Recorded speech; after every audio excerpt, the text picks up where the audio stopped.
Well, so today is we are going to do the first journey, the first shamanic journey. I'll go over the basics first. Shamanic journeying is basically using a sound, any repetitive sound, be it a drum, a rattle, whatever you see fit, to put your brain into an altered state. There are four major states of brainwave activity. That's beta, alpha, theta, and delta. Beta is when you're active, whether it's like gardening in your backyard, moving around, working physically, being active. Alpha is when you're watching TV. So you're paying attention, you're focusing, but you're also in a semi-sedated state. Theta is meditation, where you're able to pick up different feelings, energies, you kind of let your mind go where it wants to go. And delta is sleep. So shamanic journey work taps into the theta brainwave state. So they found that any repetitive sound puts your brain into a theta state, which allows you to kind of pick up different sensitivities, different energies, observe different things. Your awarenesses shift. So, with that being said, I would like to do the first journey. Now, the first journey is to meet your journeying guide. So, the shamanic realms classically are made up of three realms: the upper realm, the middle realm, and the lower realm. The upper realm is your higher guides, goddesses, angels, aliens, whatever you feel is more spiritually evolved and of higher vibration. The middle realm is the spiritual aspect of the material world. So it's kind of like a energetic reflection of our current material realm, the earth. And you kind of go there to work with spirits of our actual living realm. The lower realm is dedicated to animal totems and animal guides. You work with them when you want to work with different types of animalistic, archetypic energy. I tend to like working in the upper realm because it brings a higher vibration, a higher energy. Typically, when you're working with your guides, you'll go to the upper realm. So today, I'd like to do a jump journey where we initiate contact with your personal journeying shamanic guide. With that being said, don't have any expectations. It can be an animal, it can be a person, it could be an ancestor, it could be a god, a goddess, kind of whatever path you're on and where you are in your own evolution. Some people even report seeing colors as you journey, and that could be seen as a guide. So as far as journeying to the upper realm, I typically teach people to visualize themselves kind of going up into the heavens or the clouds, and there's a door. And as soon as you open that door, you're in the upper realm. What else? I believe that's it. So for a typical journey, use the drum or the rattle, and a typical journey takes from 7 to 10 minutes, depending on what you're working with and what you're working for.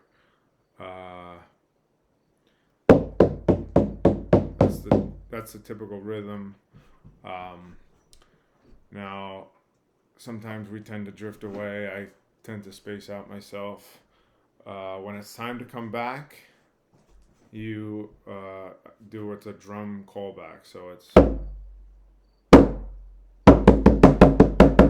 it's a 2 hits and then a faster pace, and that just kind of lets you have some time to kind of come into your body, refocus, and come back into your physical body.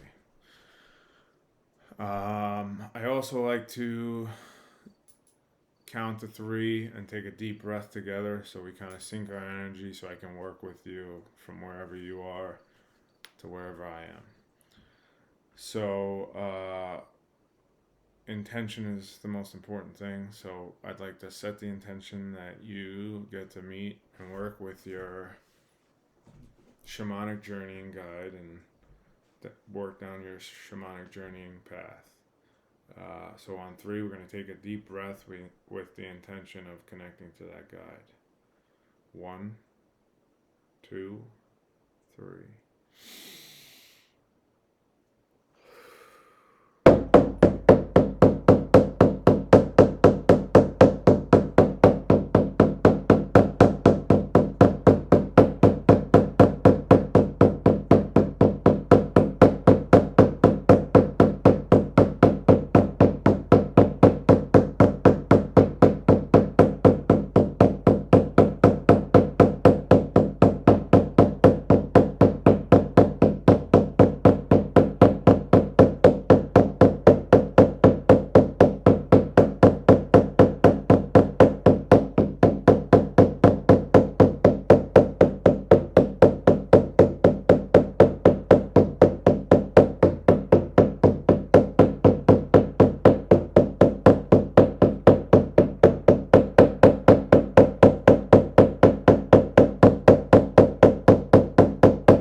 Take your time.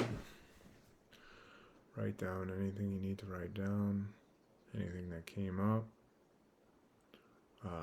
Just to share my personal experience, I felt a lot of energy coming down from the crown and the heart. My personal guide is a Native American who told me to call him Broken Tree. And I've been working with him for about the last 4 or 5 years. They've changed over times and experiences. And he just kind of showed me himself by my side, and also showed me a phoenix and some sacred geometry, different shapes and birds, and it was kind of just relaxing energy. But everyone has their own experience. So now, from learning this, hopefully you made a connection with somebody and you build relationship with them.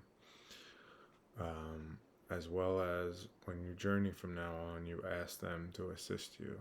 They help you in terms of connecting to other realms and different spirits and your ancestors.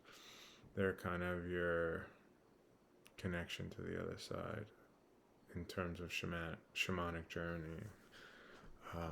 So always call on them whenever you do shamanic work, and it will build and help your relationship. If you have any questions, feel free to reach out. Hope you enjoyed.